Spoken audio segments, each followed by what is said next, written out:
All right, you're welcome back again to your Super Duper program, Make We Sama Corruption. And a happy new month to everyone and every listener right here. And we pray that the month turns out a beautiful one for each and every one of us. We're back in your speakers with your special program where we look at corruption in different sectors of the Nigerians system and how we can collectively as a people and as a nation fight corruption so that we can live in a very sane and a modest community wherever we are. Good morning, I'm your favorite host for the show, Mazi Fine. Hope you're home. Like you know, I am not doing this alone. I have my talking partner in the studios, Mr. Jerry Betamake. Good morning. Good morning. I'm happy new month once again. Thank you so much. It's good to see you. It's been a while. Yes, it's been a while. But we're happy to be So here. how has been the week running? Well, we thank God. We are pushing and we'll continue to push. It's all right. We're pushing and we continue to push. Okay, also in the studios we have a very, very, very special guest because today we are going to be looking at something very special, and he is in the studio to lend his own voice. With us in the studio is our very own George the Shucks in the studio. Good morning, sir. Good morning, Mazuma. Good morning, Mr. Jerry. Good morning, Abuja. Happy New Month once again. You are hearing my voice for the first time. Thank God I said in the first 3 days of the month. So say Happy New Month. It's good to be back on the program. Make some up corruption. Thank you so much. It's good to have you too. So on this week we will be looking at corruption matter inside Nigerian sport industry. So we'll be looking at the sport industry and looking at the various corruption issues that have been witnessed, and especially we are looking at this topic that is titled match fixing. So if you're a sport lover, you will know that this is something that is very, very rampant within the sport in general, not only in Nigeria but in general. So we're going to be examining this match fixing, how it occurs, and who perpetuates this act, and how we can evolve our football and eradicate match fixing. So today we shall be examining match fixing as a form of corruption within the sports industry in Nigeria. And as we are all aware, sports is one activity that has always united Nigerians irrespective of culture, religion, or social status. Fortunately, some Nigerians have used the opportunity to carry out acts of corruption, thereby disrupting the country's natural flow of sporting activity. So, I will start with George. Okay. Please, to the benefit of Nigerians, a lot of people might be hearing this match fixing, but they don't even know what it's all about. So, in a layman, in a very understanding term, what is match fixing? All right, thank you, Mazuma. Match fixing is simply a dishonest way of influencing games to favor a particular team. But in local parlance, we call it Kora. Once you hear Kora, that's another word for match fixing. So once you hear the word Kora, it is match fixing. It came up from, there are games you sit down to watch, and you know that this game has been fixed. You call it Kora match, the local parlance. So people that don't understand what is match fixing is Kora. And match fixing is not only done by individuals, it's done by a syndicate. All right. You've seen match fixing done by the mafia. Wow. We've seen match fixing done by the government, of football of that particular nation. So match fixing is a very big, let me use the word corrupter. Let me use that word. Let me borrow that word. Corrupter of games, really sports, because you see it, and at times, if you are not an ardent sports lover, you will not know that particular match has been fixed. But if you are an ardent sport lover, how can somebody play all the balls in the game hitting the bar? You get all the games will hit the bar, all the balls will hit the bar until the 90 minutes. You will not see one entry, and the game will end 1-1. But seriously, I'm still trying to understand. Is it that it has to do with a kind of juju power, or is it a coincidence that you'll be playing a ball and it's hitting a particular post. Okay, let me give you an example. You remember the World Cup Nigeria USA '94? Yeah. You know, we had a game Bulgaria needed to qualify. Yes. We've already qualified. You remember that particular game? Now Bulgaria needed to qualify, and then there was a meeting between the Nigerian captain, the Nigerian coach. I think it was Bora at that time. Okay. The Nigerian coach, the Nigerian captain, then the coach of the other team, that was Bulgaria, and the captain. They had a meeting, and guys, they won the game 3-0. Just like a normal walkover game. You won the game 3-0. Now, the game was not investigated because Nigeria was just coming into the world of FIFA World Cup, FIFA at that time. So, it wasn't investigated. But we also Bulgaria going all the way to win third in that particular World Cup. You understand? Yeah. So the thing is, was later, we said, this game, when I fixed game over, people did not know. Then, it started coming out that, there was a meeting between the two coaches, the captains, and some influential like J.J. Okocha in each of those teams to sit down and discuss. And definitely, brown envelope must definitely cross to the other side. It's all right. Now, there is a particular. Let's take a mirror down on the Nigerian football clubs, because over the years I've always read about what the European countries are doing, especially tackling match fixing, people involved in betting, players involved in betting. We saw the like of Ivan Toney and some other people, prominent players. Sandro Tonali, Nicolo Fagioli, who has been witnessed. There are proofs that there are things they did behind the scene in order to influence games. But right here over in Nigeria, it was observed that one of the team goalkeepers refused to attempt to catch a ball during a penalty shootout. It was further gathered that this results from the fact that individuals had fixed the football match to get the desired result at the end of the match. Now my question is, how does the NFF monitor the activities of our players, and how could they come up to say this particular action is match fixing, and what are the punishments they melt on the Nigerian players that are involved in this kind of scams? Okay, thank you so much. And that game was between Remo Stars and Ijebu United. It was an FA Cup match. Okay. You understand? And the Remo goalkeeper refused to make any dive. then all the Remo players were shooting their penalties out. You understand? And later the owner of Remo Stars, Connection Ame, came out to say that they were protesting the poor administration. Do you understand? The way the pictures and all that. But you see, you don't protest by losing. You don't allow them to score you throughout 90 minutes, 120. You now go to the penalty shooter. You now say, keeper, stand where you are. The players shooting left and right. Do you understand? But the match is still being investigated. But definitely the team don't die. Because it was last year. The team that died in natural death. That's how we do things here. Since the man said they were protesting something, everybody just let go, and definitely know that. Let me say the envelope will already. I don't know the color of the envelope, but they always move from one end to the other end. Do you understand? But the thing is that we don't have stringent measures to curb match fixing or to punishment meted out to teams that carry out match fixing. Now, if you remember, Emmanuel Emenike as the Super Eagles striker, when he was in Fenerbahce, if you remember, there was a game that the owner of Fenerbahce fixed, but he was not aware. He went on to score 2 goals.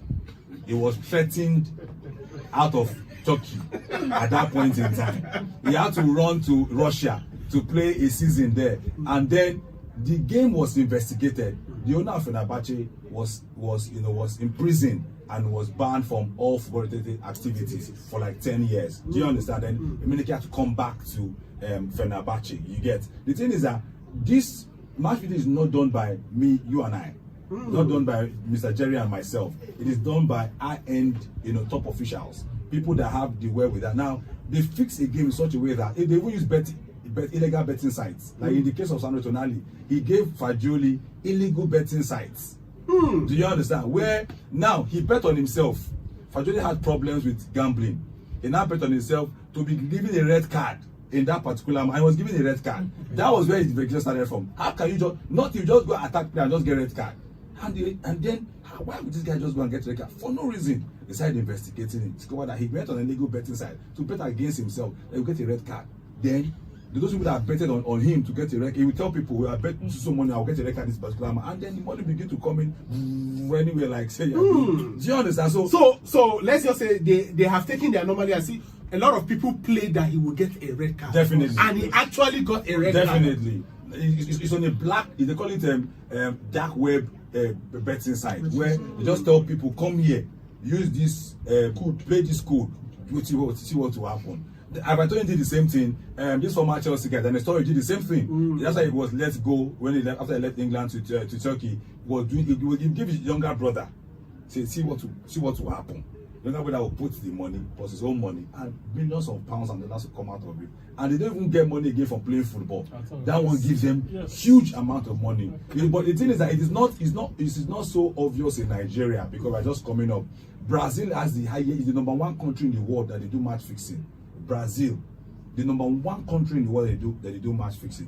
Year in, year out, they fix matches. As I see a particular club winning trophies upon trophies upon trophies upon trophies. Because why? The owner of that club has cheese to dole out. So what they do is that when they influence the match commissioners of every game, they influence the referees, they influence the owners and then the players. Now, if you're a very terrible striker, they will call you aside and just give you some cheese. And then that day you see the man like Ronaldo in the France 98 World Cup, which I still want to investigate it tomorrow. Food poisoning. France against Brazil, France 98. He just came out. A man that scored till the semi-final. They came off on the final morning that it was poisoned. The same hotel had been staying, same food that had been eating. He came out and said it was poison. That one is one that we are still even looking at. That France won their first World Cup. Wow, this one is very, very huge. I think Nigeria is still learning. They'll be learners. We never will start. now, there's a particular scenario that I played. We're actually moving a bit away because I'm trying to, lay a foundation on this issue.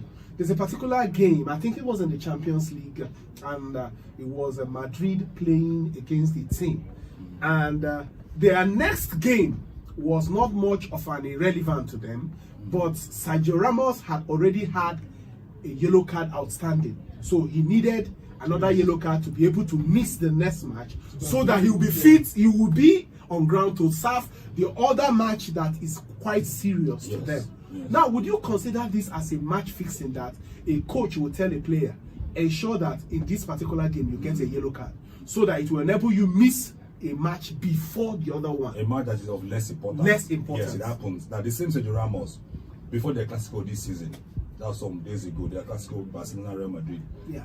Real Madrid went to Sevilla to take on Sevilla. Sergio Ramos went to meet Rudiger. Rudiger had one more yellow card for him to miss the Clasico. He went and he helped Rudiger.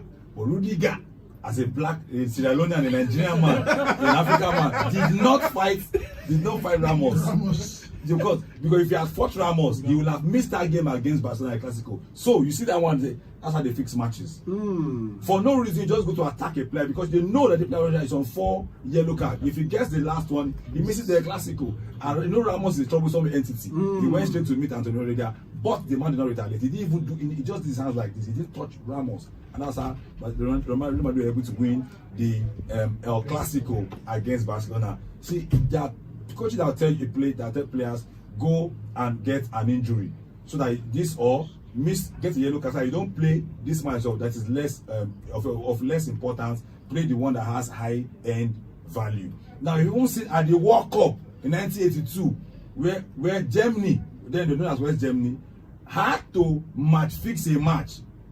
Algeria is protecting that game till today. Okay. Algeria would have qualified ahead of West Germany. Now, Austria and Germany are neighbors. They told the Austrian players not to attack in the second half. Wow. Do not attack, just stay. And the Germans scored 1 goal, and then they stopped attacking. And then the game went like that, and Germany qualified to the next. Algeria Till tomorrow, you see protesting that game as me and you are speaking to tomorrow.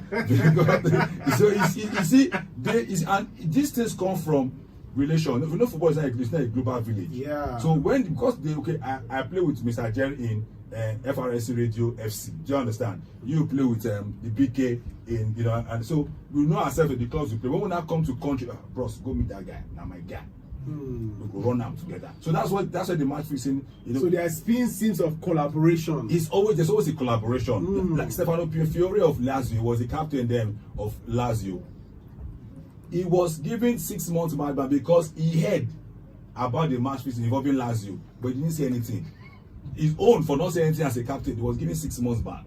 While others were given 2 years, 3 years, 4 years, and the rest of them. So now they were just giving 10 months back. Because why? Newcastle lawyers went into the problem because they cannot spend 53 million pounds on Tonali. It goes on 2-year ban. So the Newcastle lawyers told the FIGC to please give him 10 months ban, so that they can easily come back and continue with Newcastle. So these people know about all this, and these players are looking for extra. See, their lifestyle they must live their lifestyle. Definitely. So that's why they go the extra mile to get all these things done. But you see, it is killing football. Let me give an example. Okay. Super Falcons and Ethiopia, the losses of Ethiopia, the first leg in 1-1. There was a goal. Nigeria scored. Second goal. The referee just came and said offside. I saw the video. I was surprised. It was shocking. I'm like, a ball was played, was crossed in. The Ethiopian defender shot the ball into the air. Do you understand? Even if it was offside, for the defender to shoot the ball, it was no outside. The person that scored, Onumonu, came from outside the 18-yard box, headed the ball to the, and the referee just came out from nowhere and said offside. Let's not raise flag. Oh, they were trying to say offside, sir. So you see, at times you see, this thing boils down to unconsciously you fix a match because you don't like a particular team. Look at the match between Portugal and Serbia, World Cup qualifier. Ronaldo scored. The referee said never. VAR called him. He said never. Then after the game, he now said he was sorry to Ronaldo. He caused Portugal to go to the end of using the playoff to qualify for the World Cup. They just easily top the group ahead of Serbia. The referee said never, and he was banned. But see, the thing is that the consequences remain with the teams that loses. Yes. Whatever punishment you give the individual or the organization, the consequences remains with the team. And look at Juventus, you're relegated for match fixing.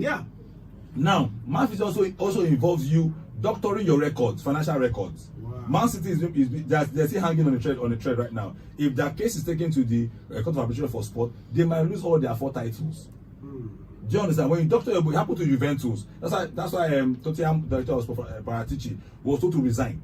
Because they went to, when I was director of sport in Juventus, they doctored their financial records. They had to reduce, so the actual figure was now brought down a bit, and they have forensic auditors. They saw this and said, these guys are doing this, and that was how you had to leave Tottenham and all that. So many people had to go. Fabian Nedved had to step down as the chairman of Juventus Football Club. That is how deep match fixing can go. Not only in the field of play, even in the accounting books. They do all these things just to cover their tracks. Some people just deliberately lose matches so that they can recoup funds. Yes. Now, when for you to lose a match, you will have placed a bet. Yes. Now, match fixing involves you placing a bet. When you place a bet, okay, I'm going to lose this match. Bet on me.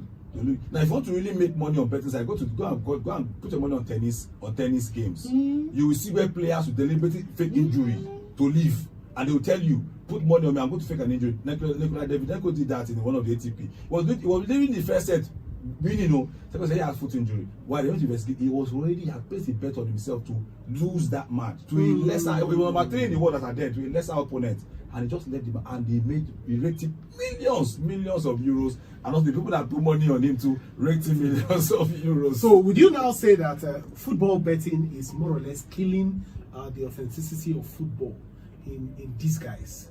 And why is it still being promoted? The football betting does not kill the spirit of camaraderie in football. What is just that these guys are looking for quick money and quick cash. Do you understand? Now, if you place a bet, now normally I tell people, me actually I don't bet, but I tell people if you want to bet, look at the history of the player of the club you want to put your money on, and then you put your money on that particular team. Now, what these guys do is, okay, let's see.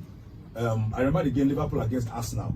Then the court was still in Liverpool, and Arsenal scored as early as the 7th minute. Liverpool had like 100 and 200% possession. All the balls were hitting the bar. 97th minute, the referee gave a penalty. Guess who scored the penalty? The Kite, making it 1-1. That's how the game ended. I knew that game was fixed. From the very first minute, I knew that game was fixed. So people now, what the betting side do, they want to make money. If you keep winning as an individual, they lose cash. Yeah. So what do? They go behind. Now they tell you 1 point over 1.5 or over what. When you put the money, they go behind to meet the teams that are going to play themselves, okay? Because they see the trend on their own server. They see the back end. Boss, do this match like this for me. Everybody thought Liverpool would beat Arsenal like 3-0. For the if you put over 2.5, I mean, they must score over 2 goals. And the game ended 1-1. So people had lost millions of pounds. People stake with their houses, stake with their cars, with their property, and these guys go behind. So they are killing the game of football because they begin to manipulate results. Betting was supposed to be for you to make money, not plenty money. Just make 100 naira, make 10,000 or 5,000, not 100 naira to make 2 million. 3 that million, is where the 50 problem million. is. That's where the problem. So by the time you put 100 naira, take 100 naira to win 2 million. Okay, whose money will you eat from 100 naira? How many 100 naira is in 2 million naira? It means a lot of people must have lost their money. God bless for you to. So that's exactly what these guys do. They just want people to make plenty cash in a very short time. It's all right. Let's come back home because we have so much dwelt on what is happening on the foreign scene. Now, in the Nigerian Ministry of Sports, in collaboration with other sports federations, have been making effort to ensure professional sports in the country are free from all forms of match fixing. So, what do you think you can advise, to the Ministry of Sports, the NFF? Because players, especially in Nigeria, we need to beef up effort, just like what we are seeing the foreign counterparts are doing, in order to monitor and manage these players from not damaging, the image that is already bastardized within the system of sports. So, what do you really think you can advise them to do so that we can checkmate match fixing in Nigeria? First and foremost, we have to have conducive conditions for the players of each football club. Okay. And when they are well remunerated, they will not have time to begin to look into other sources of income, like getting being on illegal bet sites and all that. Then you pay them as at when due. Okay. Don't say, okay, this month's salary is 1 million. You sign it for 1 million every month, and then you pay him every 6 months. And how do you want to get to cope for the remaining 5 months? He has family and other things to do. Then secondly, the referees, the officials should be paid in advance. Wow. Give them now. There's a trend in the NPFL those days. Home team must win. If you remember, yes, home team must win. I saw a game El Kanemi Warriors against, I think it's Ben Insurance, or what team was that in Maiduguri, and the game was played 90 minutes plus. It was a foul at the center of the field. The referee blew penalty. From there, they took the ball to the penalty spot to play a penalty, and El Kanemi Warriors won by 1 goal to nil. Nothing the opposition, they could not do anything about it. You know why? That referee came. The owner of El Kanemi Warriors put him in a hotel, paid his transport, airfare or land travel, gave him everything. So you think that the man would not be stupid enough to say El Kanemi will end that match in a draw? He will vomit all the money he has eaten. Do you understand? So when you don't pay the officials ahead before they go to officiate a game, they can be influenced by the home team, because the chairman of the home team will want to put him in the biggest presidential hotel in the state and all that, take care of him, and you understand, give him all kind of luxury. So when we want to cop this, according to the new the LMC chairman, Honorable Benga Legbeleye, he said that before the season started, that they pay all of them up front. They pay all the officials up front. They are the ones that will tell you where to stay and all that.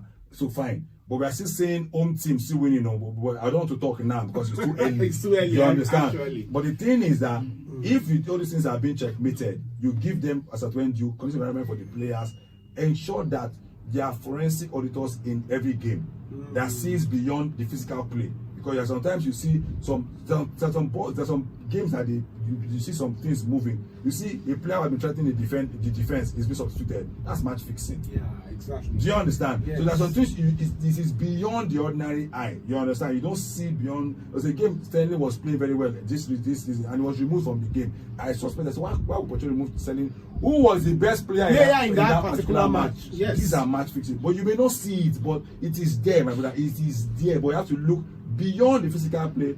Everybody is interested in the match because the huge money that comes from it. it not be small It's picking, massive. not be It's small massive. picking, not be small picking thing. It's all right. Thank you so much, George, because you have really enlightened the Nigerians and sport lovers on what is ongoing, and also educated them so that they can also know when they see this kind of things happening in a match or whatever match they are watching. Thank you so much. We appreciate you. So, Jerry, I would like to give you the floor now because this is not a legal term, and this has to do with sports. And he has even done it better by giving us a lot of enlightenment on it. So, what do you think, Akin Fadeyi Foundation? What role can they play in respect of this particular issue we discussed? Yeah, so like we always say here, we are anti-corruption organization. So we have developed an app called the Flag It app, where you can report any form of corruption. So if perhaps you're watching a football match and you sense something foul going on, yes, you could also use the app to report. And then, of course, whether it's football, basketball, just name it, we'll get in touch with the federations of such sport and then see how to tailor the campaign towards them, and then we'll carry out investigation. We've had stories where people had reports, and then of course we went ahead, investigated, and we got justice for them. As many people reported. So the app is on Play Store, it's on iOS, and you can download the app, and as soon as you do that, you can start doing your reports. It's all right. Thank you so much for your time. I appreciate you all. Thank you so much. God bless you. All right, listeners at home, you have heard that. Always keen into the activity, the Flag It app, and ensure that you report any form of corruption once sensed.